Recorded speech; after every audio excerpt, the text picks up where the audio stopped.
Hello students, welcome to my channel and we are going to discuss chemical reactions and equations. We have discussed combination reactions, decomposition reaction, single displacement reactions, acid-base reactions. And just have a look on acid-base reaction first, then we are going to discuss double displacement reaction. See, water is the ultimate product of any acid-base reaction. Acid plus base, you give salt plus water. Any acid HCl plus any base NaOH you give NaCl जो कि salt हुआ और plus water हुआ. Salt plus water, water को हम कैसे symbolize करते हैं H2O से. आपने देखा था H plus Cl minus Na plus OH minus finally Na plus Cl minus बन जाता है. देखो मैंने कहा था प्लस माइनस बैलेंस हमेशा बनाना रहता है. और जहाँ से ये Cl माइनस था Na के साथ जुड़ गया और यहाँ OH माइनस किसके साथ जुड़ जाएगा HOH. तो क्या बोला था H प्लस और OH माइनस आपस में क्या हो गया बैलेंस हो गया. तो प्लस माइनस का बैलेंस हमेशा बना रहेगा. और जब भी हम कहेंगे एसिड बेस रिएक्शन है, एसिड बेस रिएक्शन यानी न्यूट्रलाइजेशन रिएक्शन है, इसका एक एंड प्रोडक्ट वाटर जरूर रहता है. याद रखेंगे एसिड बेस रिएक्शन का water is the end ultimate product. Correct. हम डिस्कशन करेंगे डबल डिस्प्लेसमेंट. डबल डिस्प्लेसमेंट का मतलब क्या है सिंपली पहले ये समझें. Double displacement, A double displacement reaction involves an exchange of ions between two compounds. The general form of a double displacement reaction is Easy AB pointer. and CD undergo double displacement to form AD and CB. Easy part है. कौन किसके साथ था? ए और B के साथ था, सी और डी के साथ था. जब रिएक्शन होने के बाद क्या हुआ देखो, ए चला गया डी के साथ में, राइट. एक नया कंपाउंड बन गया, डिस्प्लेस हुआ ना, ए डिस्प्लेस हुआ. करेक्ट. किसके साथ चला गया? डी के साथ. और सी डिस्प्लेस हुआ, बी के साथ आ गया. तो नया कंपाउंड बन गया, तो डबल डिस्प्लेसमेंट हो गया. सिंगल में क्या किया था आपने? कहा था x plus y z is equal to क्या बन जाए एक्स जेड प्लस वाई. हुआ क्या? यहाँ सिंगल डिस्प्लेसमेंट है. और याद रखेंगे जब हमने सिंगल डिस्प्लेसमेंट कहा था तो उसमें एक रिएक्टेंट जो कैसा था एलिमेंटल फॉर्म में था. एलिमेंटल का मतलब होता है प्योर फॉर्म में था, राइट. इसे याद रखेंगे हमेशा पॉइंट वो. A classic example of a double displacement reaction is the reaction of magnesium oxide with calcium sulfide.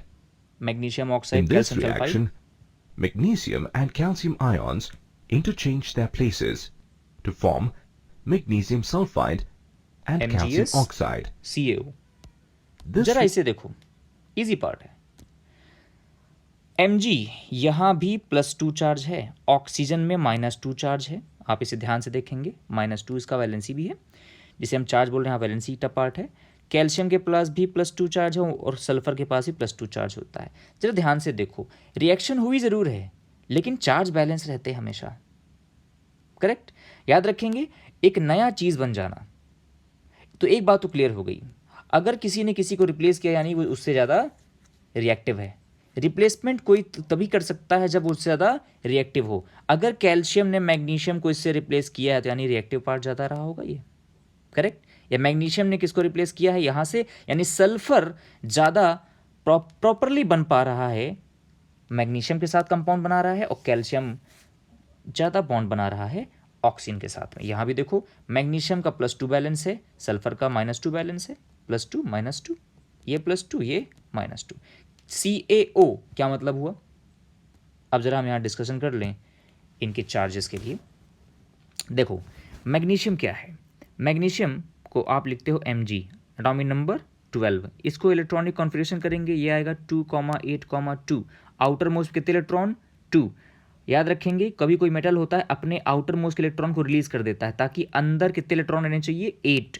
So as to get octet. Octet is the ultimate form of what? Stability. Octet पाने के लिए कोई भी metal अपने electron outer most electron को lose कर सकता है. इसी तरह अगर मैं यहाँ पे लिख देता एल्यूमिनियम Al, Al का एटॉमिक नंबर होता है 13. कॉन्फ़िगरेशन करते हैं जिसको आप सीख चुके होंगे. इलेक्ट्रॉनिक कॉन्फ़िगरेशन क्या होता है? इलेक्ट्रॉनिक कॉन्फ़िगरेशन होता है किसी एटम में न्यूक्लियस के सराउंडिंग इलेक्ट्रॉन्स का अरेंजमेंट. कैसा होगा? न्यूक्लियस के अराउंडिंग, ये मान लो किसी एटम का न्यूक्लियस है, हर एटम का न्यूक्लियस होगा, उसके सराउंडिंग इलेक्ट्रॉन कितने होंगे, पहले, फिर दूसरी सराउंडिंग में, तीसरी सराउंडिंग में। याद रखेंगे पहले इलेक्ट्रॉन 2 होते हैं, सेकेंड शेल में इलेक्ट्रॉन कितने होंगे, 8, फिर इसके बाद 8। तो आउटर मोस्ट में याद रखेंगे कोई भी एलिमेंट, कोई भी एटम होगा, कोई भी एटम किसी भी एलिमेंट का होगा, उसके आउटर मोस्ट को ऑक्टेट कंप्लीट करना चाहता है वो, और ऑक्टेट कंप्लीट करने के लिए या तो इलेक्ट्रॉन डोनेट कर सकता है या तो इलेक्ट्रॉन गेन करेगा। तो याद रखेंगे जो मेटल्स हम उन्हें कहते हैं जो इलेक्ट्रॉन को लूज कर सकते हैं, मेटल हम उन्हें कहेंगे जो इलेक्ट्रॉन को लूज कर सकते हैं। याद रखेंगे तो मैग्नीशियम का एटॉमिक नंबर पहले किया तो हमने क्या लिखा 2,8,2। It is easy to lose 2 electron rather than to get 6 electron, correct. तो जैसे 2 इलेक्ट्रॉन रिलीज करेगा तो मैग्नीशियम पे क्या चार्ज हो जाएगा, magnesium +2। Now magnesium is more balance और magnesium +2, just think,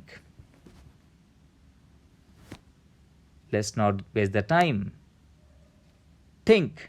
see I have told, अगर स्टेबल होना है तो अपने आउटर मोस्ट सेल को क्या करना होगा, ऑक्टेट कंप्लीट करने का। ऑक्टेट का मतलब होगा आउटर मोस्ट सेल में कितने इलेक्ट्रॉन होने चाहिए, 8 इलेक्ट्रॉन होने चाहिए।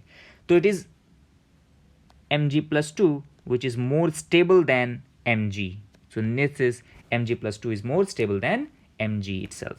करेक्ट। तो यहाँ पर देखो रिएक्शन होने का मतलब होता है अगर कोई रिएक्ट कर रहा है तो एक बात क्लियर रहेगी, अपने चार्जेस बैलेंस कर लेता है वो, कैसे भी करके, जैसा भी है वो अपने चार्ज बैलेंस कर लेगा। तो MgO Mgs का मतलब हुआ, MgO का पहले मतलब समझे, MgO मतलब इसने 2 इलेक्ट्रॉन रिलीज किए थे और ऑक्सीजन को 2 इलेक्ट्रॉन चाहिए थे, तभी तो ये +2 है, ये -2, इसीलिए क्या लिखा आपने, MgO। याद रखें यहाँ पे ये कोवेलेंट बॉन्ड नहीं है, ये आयोनिक बॉन्ड पे है, ++, यहाँ पूरा ये सारा का सारा बॉन्ड आयोनिक है, यहाँ पे कोवेलेंट बॉन्ड नहीं है। आपको 3 टाइप के बॉन्ड पढ़ाए जाएंगे 11th में, जिसको कहा जाएगा covalent bond, ionic bond and coordinate bond, correct. आगे देखते हैं, ये रिएक्शन होगी डबल डिस्प्लेसमेंट, यानी एक रिएक्टेंट से ये पार्ट निकला और एक रिएक्टेंट से दूसरा पार्ट निकल जाता है। तो ये आपका एक रिएक्टेंट AB और ये मान लो CD, एक बना रहे हैं आप, ऑफ कोर्स A के साथ आपने क्या जोड़ दिया, A सपोज करो ये क्या था, ये है A, ये है B, A जुड़ गया किसके साथ में, ये है C, तो ये है D, तो जुड़ जाता है ये AD, तो बचा क्या BC, राइट। तो double displacement.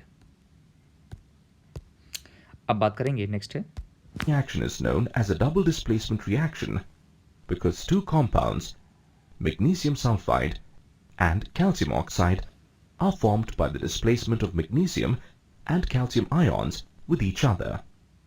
When the 2 reactants involved in a reaction are compounds, it is a double displacement.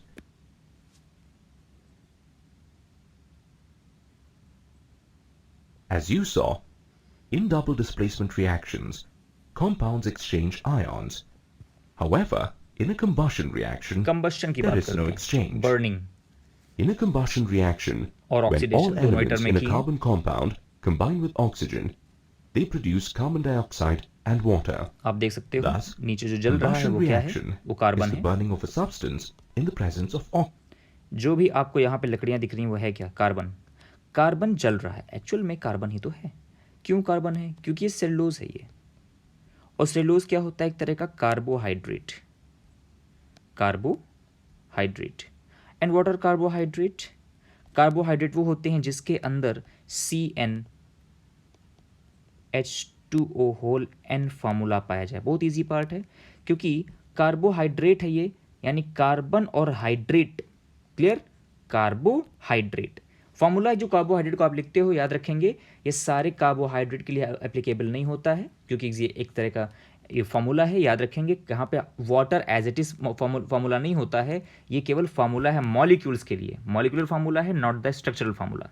Water is not the part of structure in carbohydrates, is just a molecular formula. याद रखेंगे इस point को, is just a molecular formula. तो carbohydrate यानी carbon containing compound हुआ। Combustion का मतलब हुआ, अगर एक बात तो क्लियर है, अगर आप किसी कार्बोहाइड्रेट को बर्न करते हैं, यू जस्ट कंबस्ट और बर्न एनी कार्बोहाइड्रेट, यानी हम ऐसे सिंपली लिख दें CnH2O whole N and it burns. तो बर्निंग का सिंबल क्या देंगे, ऑक्सीजन के प्रेजेंस में ही तो होगा बर्निंग, अदरवाइज बर्निंग हो ही नहीं सकती। In case of oxygen is not there and you are going to heat any substance, it is called pyrolysis. It is not called burning, right? In absence of oxygen, burning is known as pyrolysis, not the burning or not the combustion. Pyrolysis is the, when we say pyrolysis, right? Pyre means fire, lysis यानी breakdown. तो in absence of air जब हम करते हैं तो pyrolysis term लेते हैं, और जब in presence of air burning करते हैं तो क्या बोलते हैं, उसको कंबस्शन बोल देते हैं. ये दो टर्म हैं जो आपको लर्न करने हैं. नाउ कंबस्शन जब होगा कार्बोहाइड्रेट का तो क्या बनाएगा, CO2. जो भी इसके कंपाउंड हैं वो किस में टूटेंगे, कार्बन डाइऑक्साइड और वाटर में. और ये दोनों ही किस फॉर्म में होंगे, गैस फॉर्म में होंगे. ये भी गैस होगा और वाटर भी वेपर के फॉर्म में टूट जाता है. तो कोई भी कंबस्शन होगा अल्टीमेटली वो क्या है, इन प्रेजेंस ऑफ ऑक्सीजन होगा, right. Oxygen, resulting in the release of energy, carbon dioxide energy and means water. Fire जो हो रही है, For हीट निकल रही है, example, हीट एनर्जी है ये. Ethylene burns Ethylene in the gas है. presence of oxygen to ethylene gas का produce फॉर्मूला है CH2 carbon double bond dioxide, CH2. water and heat. देखें ये रिएक्शन क्या दिख रहा है, ये इथाइलिन है, इसको कैसे लिखा जाता है, ये CH2 हुआ डबल बॉन्ड विथ CH2, दो मॉलिक्यूल हैं CH2 डबल बॉन्ड CH2, और इसको मॉलिक्यूल में कैसे लिखते हैं, ये जो लिखा है C2H4, राइट. 2 कार्बन 4 हाइड्रोजन हो गए. 3O2 यानी कि एक CH यानी एक ethylene molecule, one ethylene molecule, for one ethylene molecule to be burned और टू बी कंबस्ट और to be oxidised, 3 oxygen molecules are used to get CO2 and water. This is the formula.